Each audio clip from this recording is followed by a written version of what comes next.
नमस्कार, मैं Manoj Singh lotus tower TV में आपका स्वागत करता हूं। आज हमें रुड़की में उत्तराखंड और हमारे साथ हैं वंदना पुरी जी, जो हमारी 12th national women excellence awardee हैं 2019 की। वंदना जी, अभी जो ये कोरोना का पीरियड चल रहा है, तो वैसे आप दिल्ली रहती हैं, लेकिन कितने टाइम से आप रुड़की में हैं? सर, पहले तो मैं आपका धन्यवाद करना चाहती हूँ कि आपने मुझे लोटस टीवी नेटवर्क पर बुलाया। आपका तहे दिल से मैं शुक्रिया अदा करती हूँ। उसके बाद मैं आपको बताना चाहती हूँ कि मैं दिल्ली में जब वर्किंग थी तो मुझे ऑलमोस्ट मैं फेब के लास्ट में मैं आ गई थी और 28 फरवरी के पास में अपने घर पर आकर के मैं तभी से यहाँ पर हूँ, क्योंकि मुझे उसके बाद में कुछ अपने पर्सनल वर्क्स थे वो कंप्लीट करने थे। उसके बाद में कोरोना आ गया और लॉकडाउन की वजह से मुझे यहीं पर रुकना पड़ा। मैं पिछले लगभग 3.5 महीने से अपने घर पर हूँ। भाई साहब, आपका एक्चुअल प्रोफेशन क्या है? एक्चुअल प्रोफेशन मेरा जर्नलिज्म है और मेरी जो डिग्री है, मेरा डिप्लोमा जो है वो Indian institute of mass communication से है और उसके बाद में मेरा डिग्री जो थी वो उत्तराखंड से ही मैंने स्टेट यूनिवर्सिटी से ली है और अभी एट प्रेजेंट मैं न्यूज़ प्लस में वर्किंग हूँ। इस लॉकडाउन का इम्पैक्ट हम कहें तो जैसे कि आप दिल्ली की न्यूज़ सुनते होंगे और जो रुड़की में जो अभी सिनेरियो चल रहा है कोरोना को लेकर, दोनों में क्या डिफरेंस लग रहा है आपको?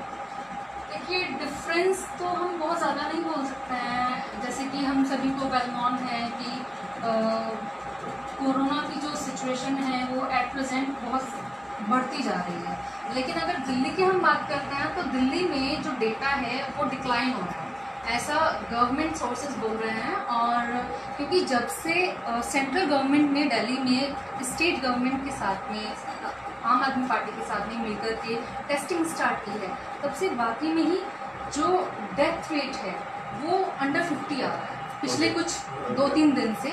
हालांकि अगर हम रुड़की की बात करें तो रुड़की में, उत्तराखंड में इतनी टेस्टिंग पॉसिबल नहीं हो पा रही है, क्योंकि यहाँ पर इतना डेवलपमेंट नहीं है। जो हमारे सीएम साहब हैं वो भी शायद थोड़े इस चीज़ को देखते हुए इतनी प्रॉपर मैनेजमेंट नहीं कर पा रहे हैं शायद, क्योंकि अगर ऐसा होता तो टेस्टिंग बहुत ज़्यादा लेवल पे होती। अगर मैं आपको बताऊं तो हमारे आसपास के एरिया में मैं बहुत ज़्यादा हाई रिस्क में हूँ।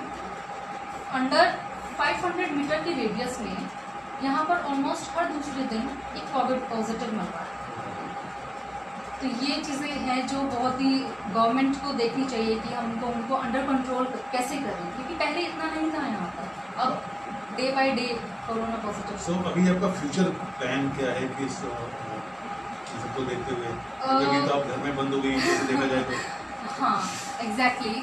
Actually due to covid pandemic बहुत सारा अनएम्प्लॉयमेंट जो है वो जनरेट हुआ है। एम्प्लॉयमेंट का कहीं नाम निशान नहीं है। मैं खुद जो है दिल्ली से यहाँ पर आ गई हूँ एज ए माइग्रेंट, अगर हम बोले तो अभी मैं न्यूज़ प्लस इंडिया मेरा अपना एक पर्सनल वेंचर है, मेरे एक फ्रेंड के साथ में मिलकर के, तो उसको मैं देख रही हूँ और उसको मैंने पूरे अच्छे तरीके से हैंडल किया हुआ है। इसमें हम लोग इंटर्नशिप करा रहे हैं क्वारंटीन पीरियड में, और उस इंटर्नशिप में हम लोग जो है जर्नलिज्म सिखाते हैं बच्चों को। उसमें बताते हैं कि आपको किस तरह से रिपोर्टिंग करनी चाहिए, एडिटिंग क्या होती है, प्रोडक्शन क्या होता है, कंटेंट राइटिंग क्या होती है, सभी तरीके से। तो अभी तो आप यहाँ पे हैं, तो ये चीज़ें आप कैसे मैनेज करें? भाई फ़ोन कर रही हैं या जो जैसे कि हमारी गवर्नमेंट जो है डिजिटल इंडिया को प्रमोट करती हैं और डिजिटल वर्क वो जो हमें प्रोवाइड करा रही हैं, हम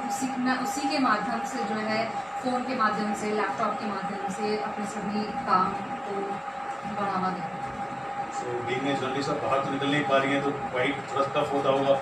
हाँ, थोड़ा टफ होता है, बट क्या होता है कि समटाइम्स जब हमें कोई रिपोर्टिंग करनी होती है, कुछ बहुत बड़ा हो जाता है, तो हमें निकलना पड़ता है। उसके लिए हमें प्रॉपर प्रिकॉशंस लेने होता है, मास्क वेयर करना होता है, ग्लव्स और सैनिटाइज़र हमें अपने साथ में रखना होता है, क्योंकि एज अ रिपोर्टर मुझे बाहर भी निकलना पड़ेगा।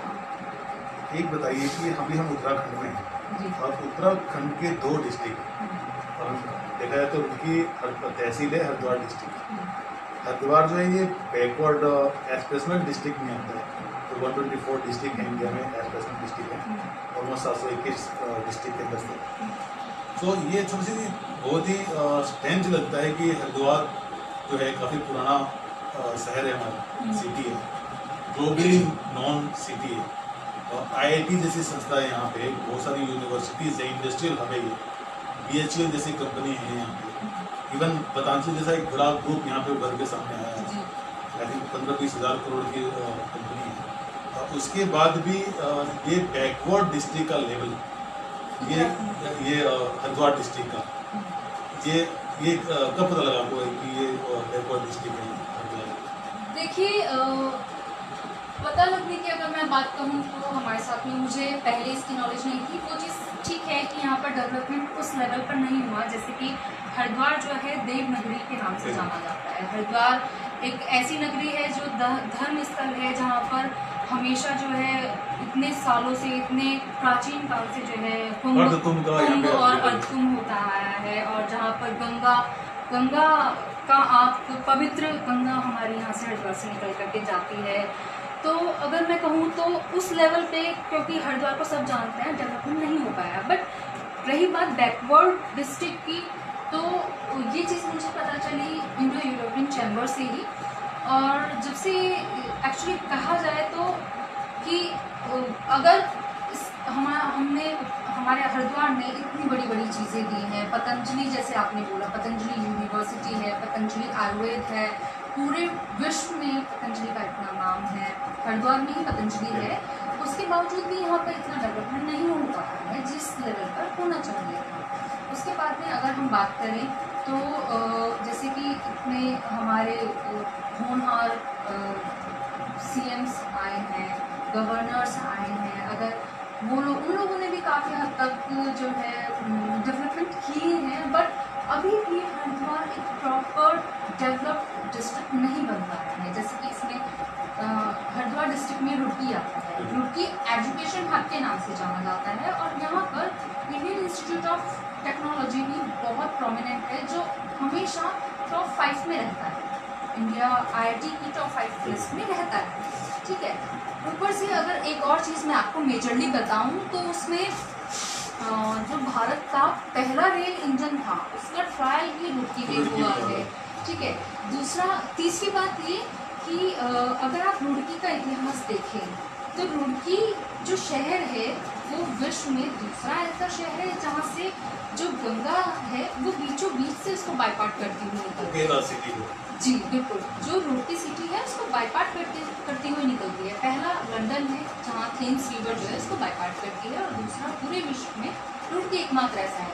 इसको लोग बहुत बड़े लेवल पे जानते हैं, बट फिर भी रुड़की और हरिद्वार जैसे डिस्ट्रिक्ट में जो रुड़की आता है इसका डेवलपमेंट उस लेवल पर नहीं हुआ है। तो हमें इसको डेवलप करने के लिए कुछ ना कुछ इनिशिएटिव करना चाहिए। आपको क्या लगता है कि हमें किस तरीके से होना चाहिए? इंफ्रास्ट्रक्चर में भी इम्प्रूवमेंट हो रहा है, और काफ़ी सारी चीज़ें ऐसी हैं जो डे बाई डे मैं देखती हूँ कि हाँ काम इम्प्रूव हो रहा है, बट एक जो स्पीड जो होती है वो स्पीड थोड़ी कम है। जो आपकी ऑर्गेनाइजेशन है, जो उसका फ्यूचर प्लान क्या है, किस तरीके से हम आगे ग्रो करना चाहिए? जी देखिए, अगर फ्यूचर की मैं बात करूँ तो अभी एट प्रेजेंट मेरे को ये ऑर्गेनाइजेशन चलाते हुए 2 साल हो गए हैं। जनता में हमारी पहुँच चुकी है, जनता हमें जानने लगी है, लेकिन हम चाहते हैं कि हम इसको अभी बड़े लेवल पर लेकर के जाना चाहते हैं। हम हर स्टेट में, हर डिस्ट्रिक्ट में अपना एक रीजनल ऑफिस बनाएंगे। उसके बाद में हम जो है धीरे धीरे एक लोकल से लोकल चीज़ों को हम कवर करेंगे, क्योंकि क्या होता है कि जो मेन स्ट्रीम मीडिया है वो आपको बड़ी खबरें दिखा देंगी, वो आपको दिल्ली की खबरें दिखा देंगी, मंत्रियों की खबरें दिखाएंगी और सेलिब्रिटीज़ की खबरें दिखाएंगी, बट जो ग्राउंड लेवल पर हो रहा है वो आपको कोई नहीं दिखाएगा। तो ये चीज़ें हमारी हैं कि हम एक इन्वेस्टिगेशन जर्नलिज्म के थ्रू, ट्रू जर्नलिज्म के थ्रू हम अपनी ऑर्गेनाइजेशन को एम्प्लॉयमेंट भी क्रिएट होगी, एम्प्लॉयमेंट जनरेट होगा। ये चीज़ें हम अभी सोच रहे हैं फ्यूचर में। ये आपने फ्यूचर प्लान के बारे में बताया। अब अभी कितनी स्ट्रक्चरिंग है आपकी? मैंने सर काफ़ी बच्चों को इन्वॉल्व भी करवा रही है। जी जी। तो उनको किस टॉपिक पे करवा रही है और क्या प्रोसीजर रहता है? देखिए, अभी जो हमारी टीम हमारे ऑलमोस्ट 250 से 300 लोग हैं जो राजस्थान, दिल्ली और उत्तराखंड में अभी भी इस फील्ड में हम वर्क कर रहे हैं। बट हमने एक online quarantine period, internship period start किया है, जिसमें हम बच्चों को इंटर्नशिप प्रोवाइड कराते हैं। उसमें हम उनको बताते हैं कि आपको रिपोर्टिंग कैसे करनी होती है। उसमें हम उनको बताते हैं कि कंटेंट जो होता है, जो न्यूज़ लिखी जाती है, फीचर्स लिखे जाते हैं, आर्टिकल्स लिखे जाते हैं, रिसर्च बेस्ड जो आर्टिकल लिखे जाते हैं, डेटा कहाँ से कैसे बनाना है, कहाँ से लेना है, वो सब चीज़ें हम उनको सिखाते हैं। साइड बाय साइड हम उनको ये भी बताते हैं कि प्रोडक्शन का वर्क कैसे होता है, किस तरह से प्रोडक्शन में आप अपना फ्यूचर डेवलप कर सकते हैं। ये वंदना पुरी जी थी हमारे साथ रुड़की से, और मैं Manoj Singh lotus star TV से आपको धन्यवाद कहता हूँ। आप लोगों ने देखा सुना। नमस्कार। आपका सभी का धन्यवाद।